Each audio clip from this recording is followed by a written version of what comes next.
highly likely that the reason I'm speaking to you in English is because a few centuries ago, the British people, conquered India and turned it into its colony. Today, the British have left, but if you look around anywhere in India, you'll find some kind of colonial hangover.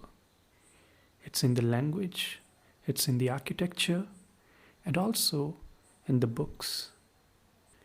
The judiciary, the bureaucracy, the parliament, almost everywhere you see the footprints of British. How did it happen? It wasn't supposed to be like this. The East India Company, the British East India Company, which was one of the many East India companies from Europe, was supposed to do business, and that's all. How can a company grow so powerful and so fierce that it starts fighting wars and starts conquering lands? How can that happen? And for that, you'll have to read a book. It's called The Anarchy by William Dalrymple. It will give you a step by step analysis and image of how the East India Company's purely business transactions went from business to business and politics, and at some point into purely politics, and eventually to wars. And by the late 1800s, which was after over 100 years after the East India Company had arrived in India, the British took full control of India, which is to say that the British Crown took the direct control of India compared to the earlier times when they were indirectly ruling it through the East India Company. So, what did India mean to the British? Was it just a cash cow? Or there was something more to it, as the British often claim? For that, we have to look at how the British viewed India, and especially when they entered here. If you go by the words of a famous British historian of 19th century, Sir John Strachey, in his book called India, he says India was merely a label of convenience, a multitude of different countries. To him, India meant nothing, and to a lot of people, they thought it was a collection of large kingdoms, and that's all it was. There was huge difference in various kingdoms, and that's how many Europeans saw. In Strachey's words, Scotland was more like Spain than Bengal was like Punjab. And he kept asserting this point that there is not and there never was an India. This, of course, wasn't true. If we read any of the historic or religious literature from India, so many times we find the evidence of a nation. Sometimes it's called Bharat, sometimes it's called something else, but the idea was always there, the land from the Himalayas to the south. And in fact, at many points in the past, it was at least most of its territory was governed by one emperor. So anybody who had any sense of history would have disagreed with Strachey and would have claimed that India was not a new civilization or a new country, but an ancient one.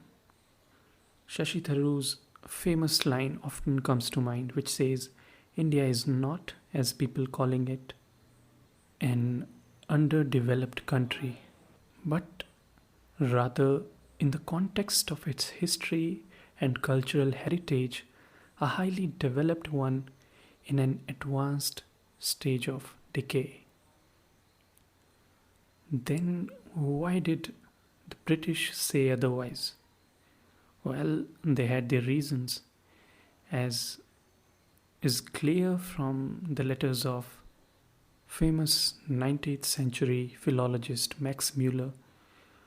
Uh, they were trying to change the education of India, they were trying to change the history of India, and the British did that, and they did that quite deliberately. The idea is not that India was a perfect society. It was far from that. But to say that England was ahead of it and England was there to guide India, that sounds a bit funny, as it would be clear from the following quote by Alex von Tunzelmann. She's a 21st century historian. She writes, in the beginnings, there were two nations. One was a vast, mighty, and magnificent empire, brilliantly organized and culturally unified, which dominated a massive swath of the earth. The other was an underdeveloped, semi feudal realm riven by religions, factionalisms, and barely able to feed its illiterate, diseased, and stinking masses. The first nation was India, the second was England. The above sentences were from the book called Indian Summer, which came out around a decade ago. And since then, we have had quite a number of books on the same issue, which tell us the history of British colonialism in India, and especially the 19th century part where the East India Company got a lot of power and eventually British took control of the whole of India. The one I have already mentioned, it's called The Anarchy by William Dalrymple. The subtitle is The Relentless Rise of the East India Company.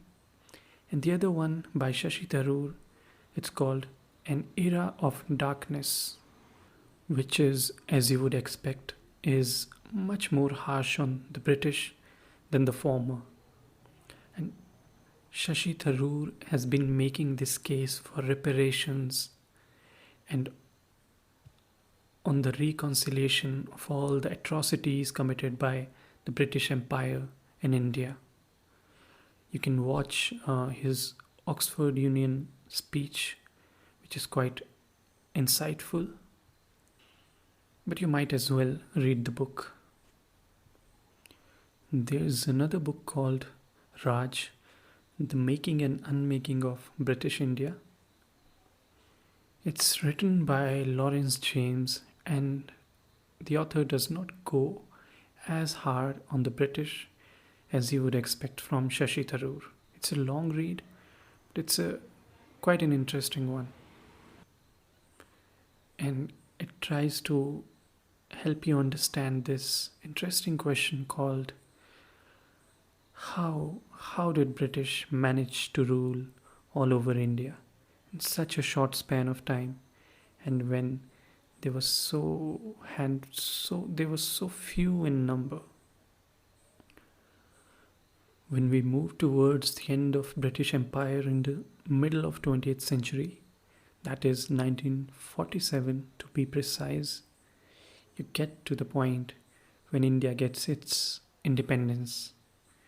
But that does not come easy, And in fact, that comes with a partition where Pakistan gets created in the name of Islam or for Muslims.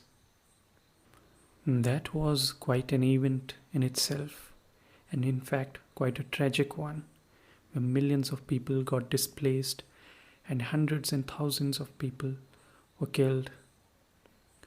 There's quite a lot of literature available on this as well, but for the time being, we'll just talk about one book. It's called Freedom at Midnight, written by the authors of O Jerusalem and Is Paris Burning. So you can expect very interesting narration here as well.